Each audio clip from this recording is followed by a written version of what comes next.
She's a board game hustler, pineapple smuggler, and midnight juggler. It's the Meggie Ramble Show with your host, award-winning actress, Meggie Jenny.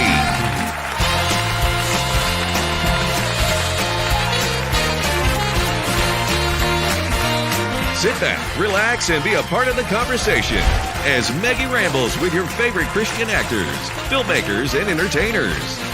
Today's special guest, director Josh Minning. And now, here's Meggie.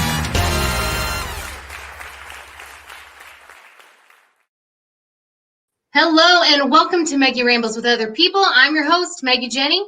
And guys, we have a bigger, a better, a Meggier show for you tonight. But first, I have to remind you, you can add our channel on your Roku or on your Amazon Fire Stick device. Of course, right now we are also live streaming to YouTube and to Facebook. So if you're here with us, we'd love to hear from you. Feel free to comment along with us. Guys, this guest steered my heart, okay? I spent a lot of time with this guy and his family. My dear friend, director of Song of the Tree Frogs, Josh Minning. Hello. Josh, hello. How are you? I'm doing well. How are you, Meggie?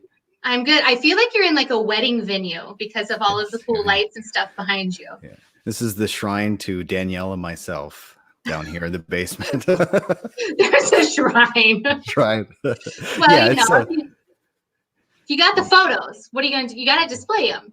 Right. Yeah. I mean, we have some meetings down here, and to show off some of the products that we have pictures of ourselves. I mean, we could have wedding couples and stuff like that, but this is our house. So guys, so it's not weird. They also do wedding photography. So they don't just like have random people over me like, look at us on our wedding day. We're so cool. Like it's a business thing. Right. So I love that it's so pretty and clean considering you now have 3 children in your home. Yes, that's right. So this space down here, the kids don't normally come down here. Well, sometimes they do, but if I turn the camera this way, it's a nightmare.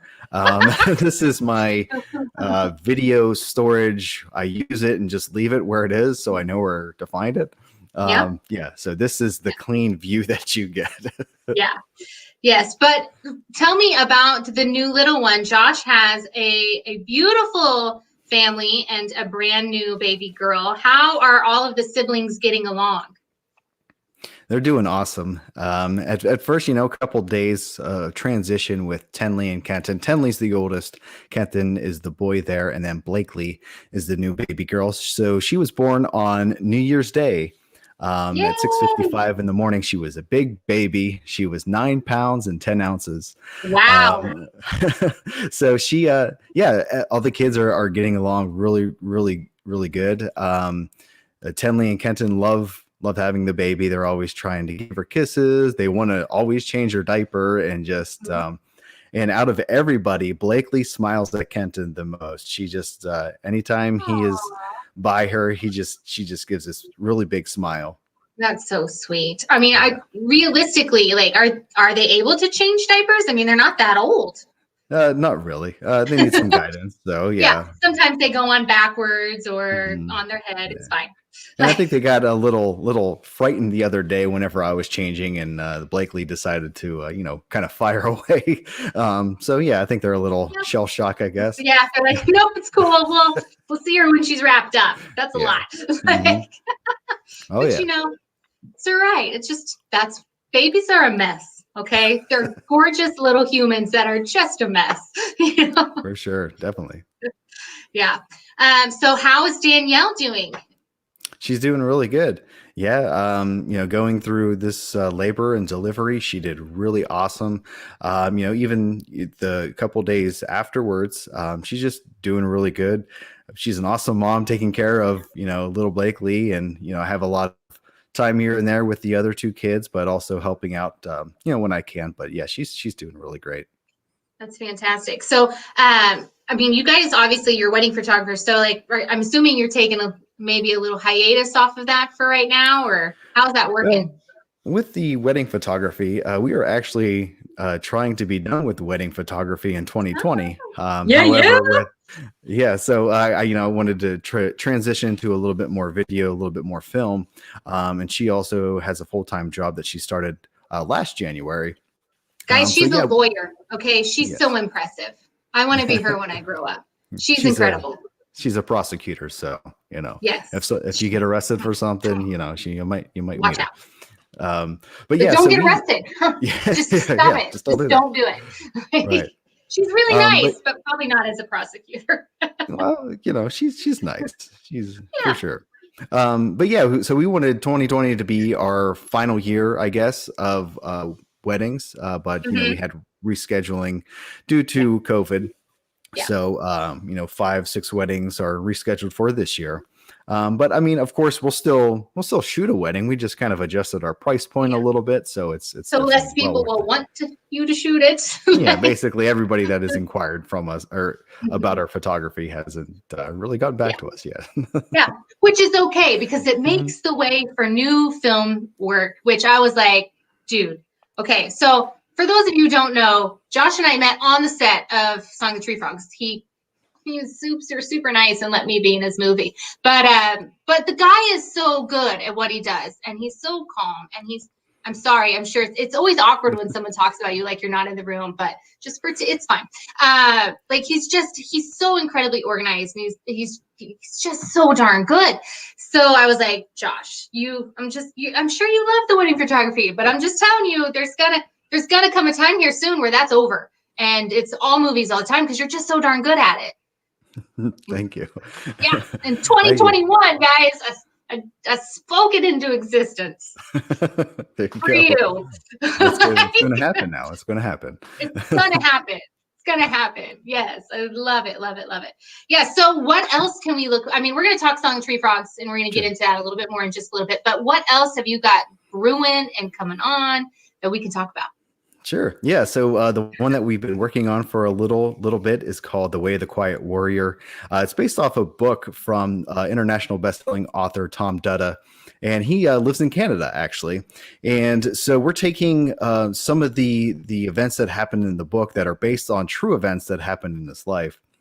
So we have this huge binder that tells basically the story all the way up until when he published his book and even afterwards, but it's filled with so much good stuff that addresses mental health and Wow. also not given the best circumstances, but then how are you dealing with that? So it goes in also into the corporate world a little bit with high level CEOs, and also addressing this stigma about mental health and how everybody pretends that they're okay or that everything's, and especially at that level, being in charge of businesses and finances and stuff like that, you don't really want to show that weakness, I guess. Right. So with the way the Yeah. Quiet Warrior, Which, too, by the way, can I just say that's stupid? Like, America, the world, get on board. Mental health is no different than any other issue. If you break your leg, you can't just pretend it's not broken. Get it fixed. Like, stop it, people. Stop it. It's not that big of a deal. People deal with it all the time. That's why we have mental health professionals. for sure, definitely. I will step off my soapbox now. Sorry about that. Yeah, so we Go ahead.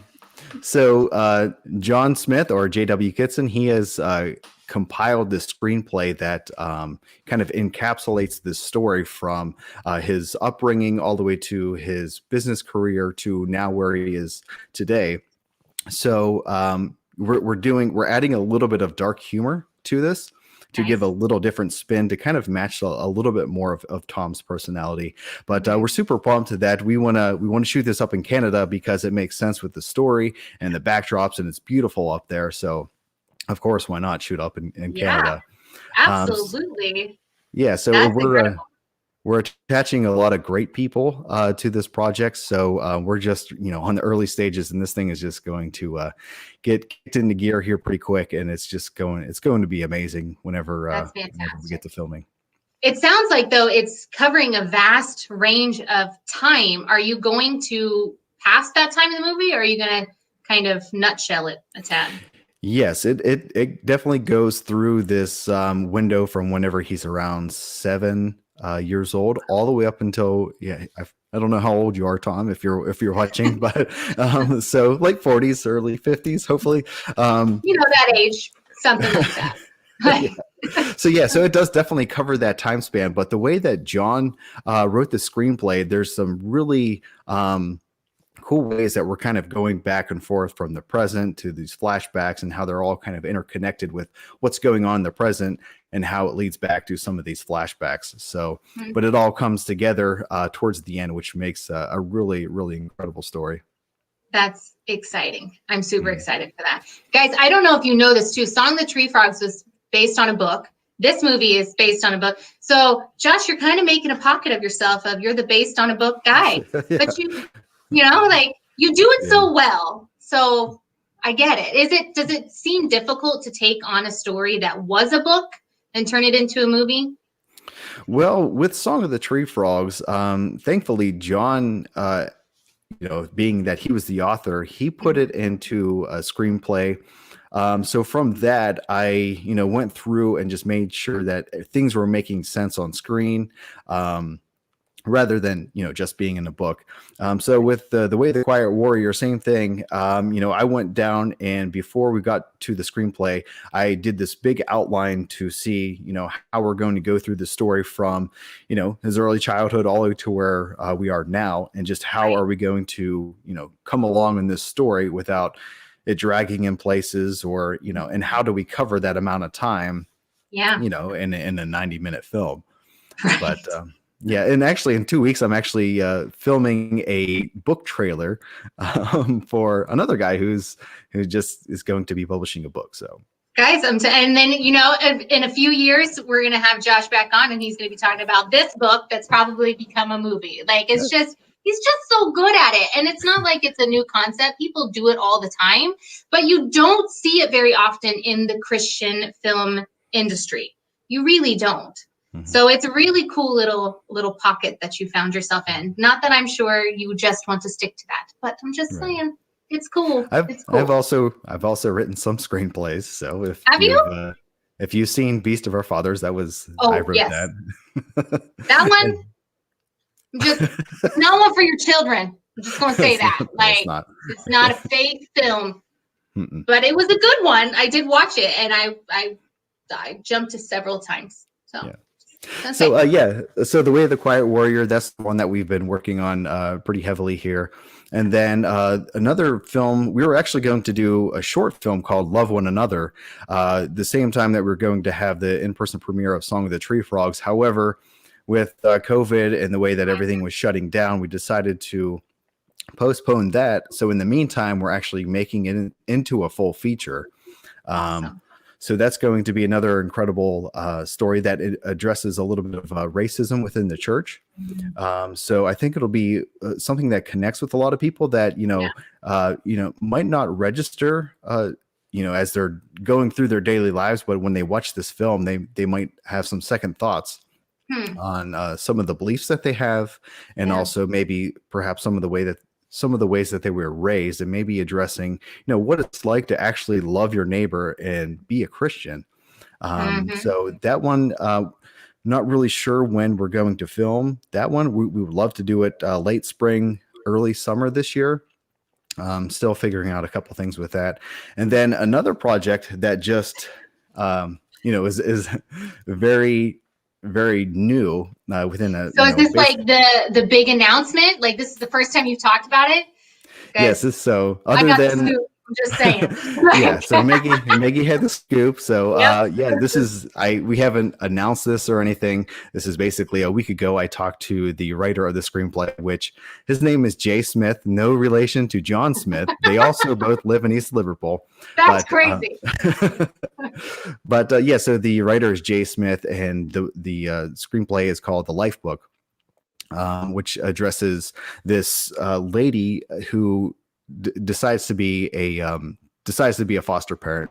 So it kind of goes through her history. Again, we're going back, goes back into the late 50s all the way until the present time. So we go back to see some of the events that happened in her life that, made her want to be a foster parent, and some of those decisions that she had to make, and then also some of the things that happened in her past, and helping the current foster kids deal with some of the things that they're going through, by at the same time kind of reconciling what happened with her in the different situations in her life.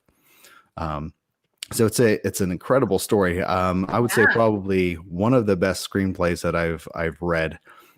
Just the way that it goes through, like I said, the time periods from the late 50s, the 60s, 70s, all the way up to now. But the story keeps driving forward, and there's a really awesome message through the entire thing. So again, this is really at the early stages, making a couple of some small changes to the script just to kind of shorten it a little bit. But this will be, I think, a really, really big film. So that's what he's saying is he's got a lot going on, and you guys should probably find out what is going on by you have a mailing list, don't you, from your website? Isn't it menningfilms.com, or what is that website? Yeah. So my website is menningfilms.com, although it needs a lot of reconstruction. I haven't really. You've been busy with the brand new baby and all these other projects. Right. So I should probably just hire a web designer and not worry about it. Yeah. You could. But it's an option. Yeah. So definitely go to the website though and sign up for updates. Sure. Yeah, definitely. Yeah. Sure. He's really excited for you to do it. Sure. I just feel bad that I haven't put any time to the website in like a couple of years. So cool. I'm always kind of reluctant to have people go to the website, but it's there. Go to the website. No, he hasn't touched it in 2 years, but sign up for the newsletter anyway, because that he does update before he sends out. Yes. I'll send out emails. There you go. Perfect. Yeah. Okay, well, now we're talking about future stuff. Let's talk about Song of the Tree Frogs. Okay, before we get going, we're going to play a little trailer first. Mm-hmm.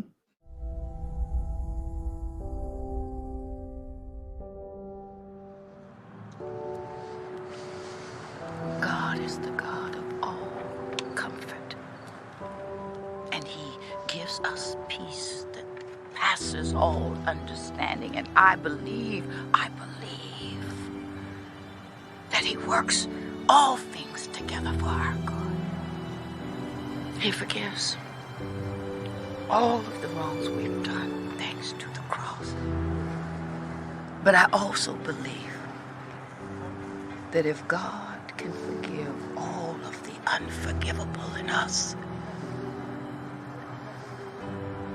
it would be an insult if we withheld forgiveness. Especially from ourselves.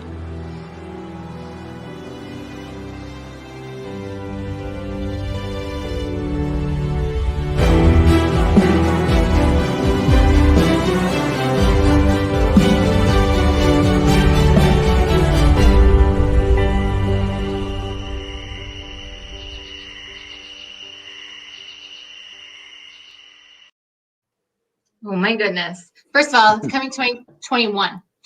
Yeah.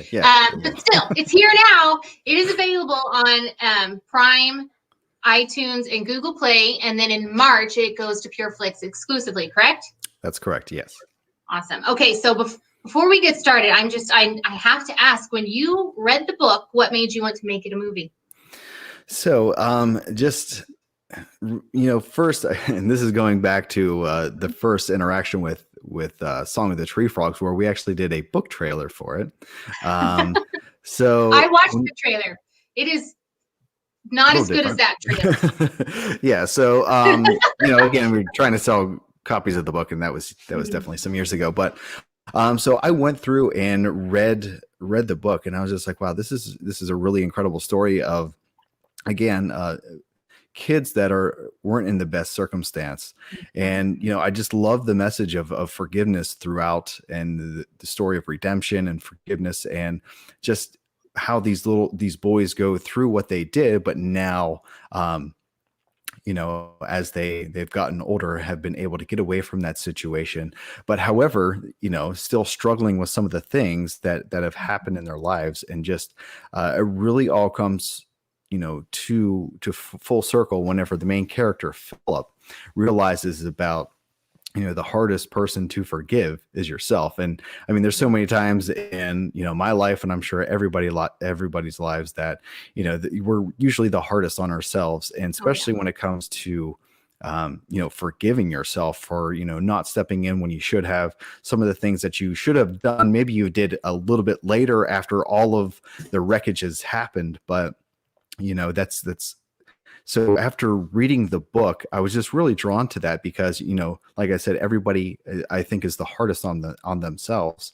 Mm-hmm. So being that, this story kind of addresses that and deals with, something with domestic and child abuse that is going crazy, especially now that everybody is being not locked up, but, in quarantine and staying at home.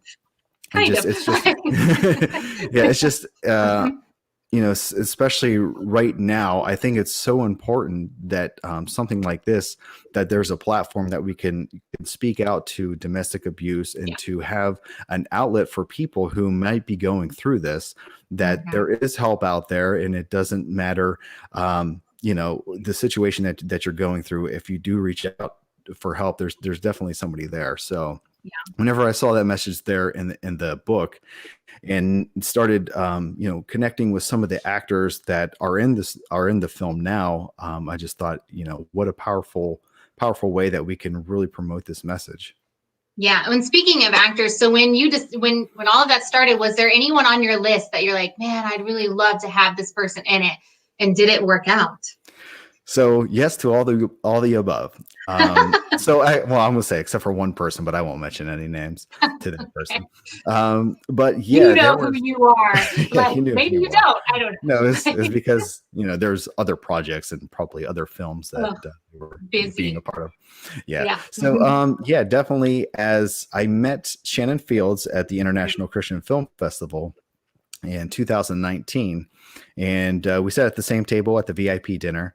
We got to talking afterwards, just because her daughter's a wedding photographer. We're wedding photographers. So we just kind of, started talking about that. So then shortly afterwards, we started getting into casting for Song of the Tree Frogs. So, reading through some of the characters, I thought, well, Shannon Fields would be great to have as Sarah, the nurse of this story. Excuse me. And then a couple of other people like Cameron McKendry, John had talked to him in the past, and we thought he would be great as an adult, the adult Philip. And, he was available, and we were able to get him. And then also for the character of June, who really just lays everything out there on one of the last scenes of the film. And she drives home the main point of the story. And I was just like, man, it would be so great if we had Karen Abercrombie. She is just so passionate. She is about her faith, about everything. And she would just be this driving force to really wrap this thing up. So I reached out to her a couple times, once, twice, 3 times, didn't hear anything back. I reached out to her one more time. I'm like, this is the last ditch effort. So 2 hours later, she gave me a call, and we had a conversation about stuff about the film.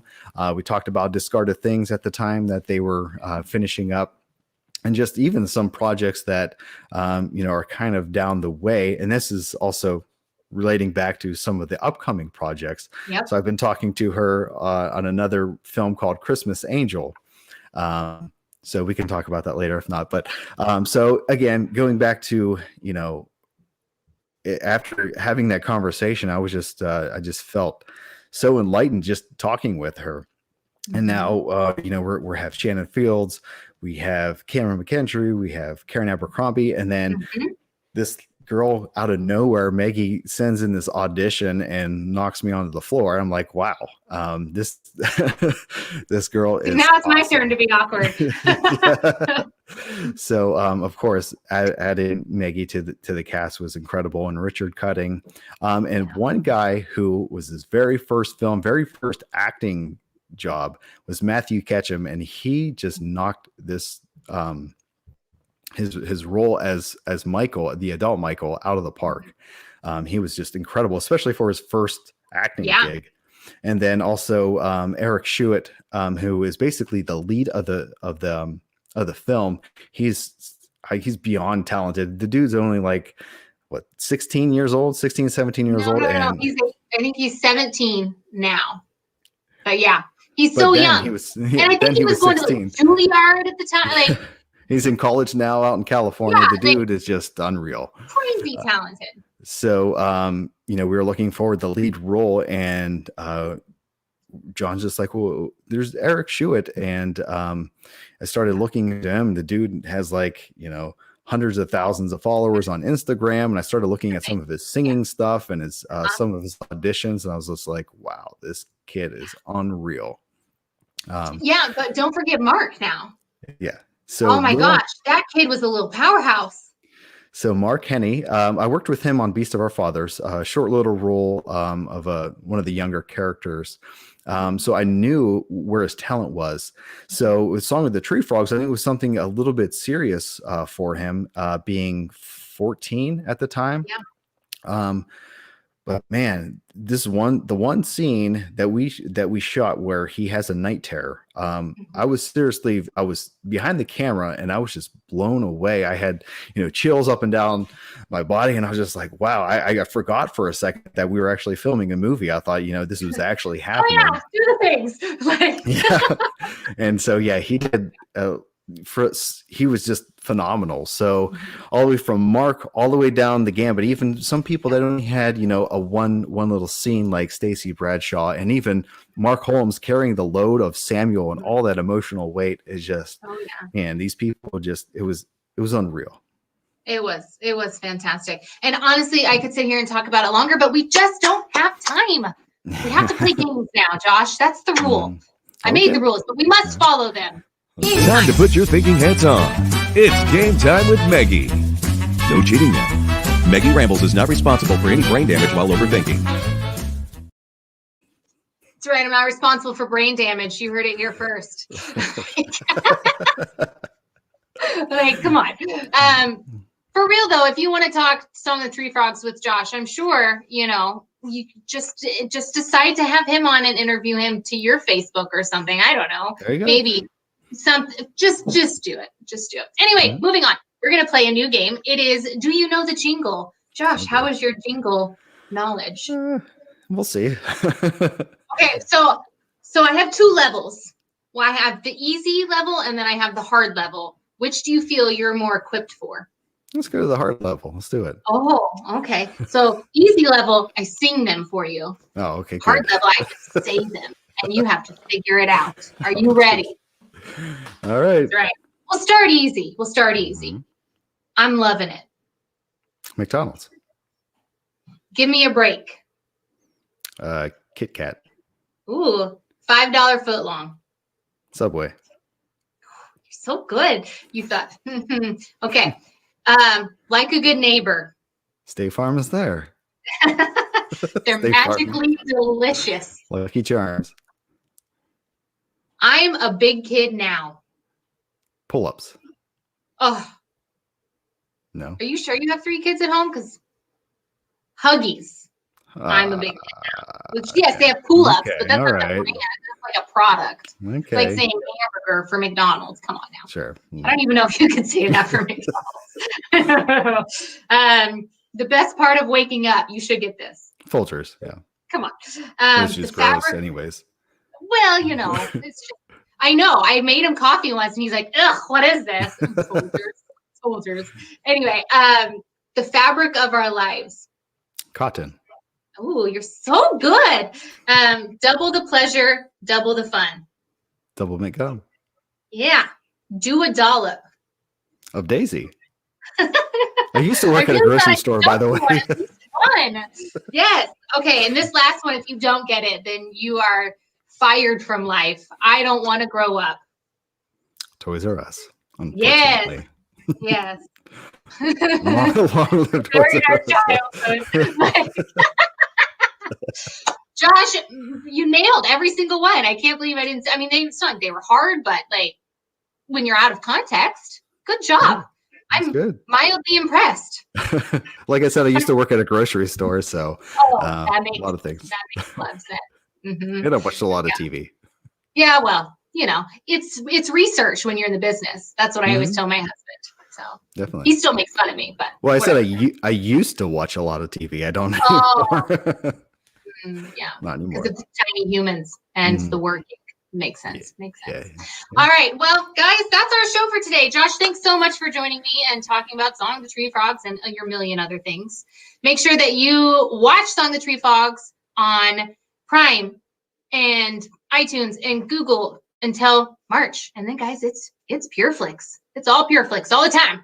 And check out Josh Minning's stuff on his website, minningfilms.com. Don't judge him if it's out of date. The guy is busy. He's got 3 kids. All right, guys, that's our show for today. Thanks so much for joining me. Make sure that you check out our next show when we have the About Hope director, David Dietrich. Until then, love one another, make it weird.